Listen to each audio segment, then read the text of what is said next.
So this morning I was driving someone to work and NPR had a story on that was just the logic of it drove me crazy. So the the uh, the story was about Tennessee, and there are certain cities there. Nashville, I think, was one where firearms are being stolen out of vehicles because the owners are leaving the firearms in the vehicle unlocked. And the people who are stealing these things generally are youth. And the story, the way NPR was relating the story, the people at fault were the people leaving their firearms in their unlocked cars. And they're looking at possibly, having legislation to charge the people whose firearms are being stolen, to give them a misdemeanor, and I forget if there was jail time too or some sort of fine. So why is that annoying? Why is that not reasonable? Well, here's my opinion on that. One of the 10 commandments is thou shalt not steal. Who is really at fault when something in an unlocked car is stolen? All right, yes, the person who didn't lock their car has a certain amount of culpability there, but they're already getting punished. I wouldn't say it's illegal not to lock your car, but it can be foolish depending on where you are. And if you remember some of the training that Pastor Joe and I talk about with security and personal security and so on, is don't be in places where bad things happen. Sometimes you can't help it, sometimes you can't avoid it. Walter Reed Hospital is in a very bad part of DC. So if you're going to be parking in a bad neighborhood, whatever, in just a dangerous location, it could even be parking your vehicle. Well, no, we won't go into that. If you're going to be doing that, then you, as the owner, should lock your vehicle. That's just common sense. However, that does not take away the responsibility of an action from the person who does it. The person who steals something from your vehicle is committing a crime against God and against the civil government, and it's punishable.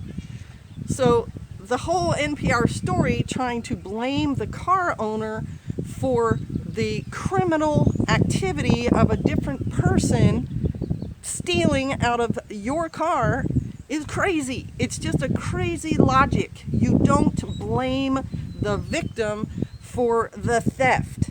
The theft is doubly a crime. It's a crime against the Lord. It's actually triply. It's a crime against the person who gets stuff stolen, and it's a crime against the civil government, right? It's a legal thing, and you are punished. There's a cat now who has to get in on it. He's right behind the camera. He's going to knock this camera over. All right, so this is what drives me crazy. This line of thinking, this modern thinking that somehow because you did something foolish, you should be criminally punished for that, as if you weren't already. Because firearms generally are expensive, and so if you've been foolish enough to leave your firearm in an unlocked vehicle, then you are being punished because someone takes your property, your own property, and that's a monetary loss to you. Also, in this crazy world, the thinking is if your stolen firearm gets used in a crime, you are going to be held liable for it, as well as the person who has stolen it and used it in a crime. That, in my opinion, is also a crazy line of thinking. Let's just say you have gasoline in a container sitting in your yard or your garage or whatever, and someone steals that, and then they use your gasoline to start a fire somewhere. Are you liable for that? No, you should not be. Let's just take that line of thinking even farther back, because it's a really ridiculous way to think.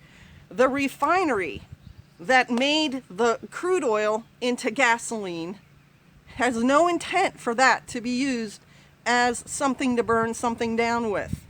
It's ridiculous to then think that somehow the gasoline refinery knew their gasoline was going to be used in a crime. The person responsible for the crime is the person who does the crime. Period.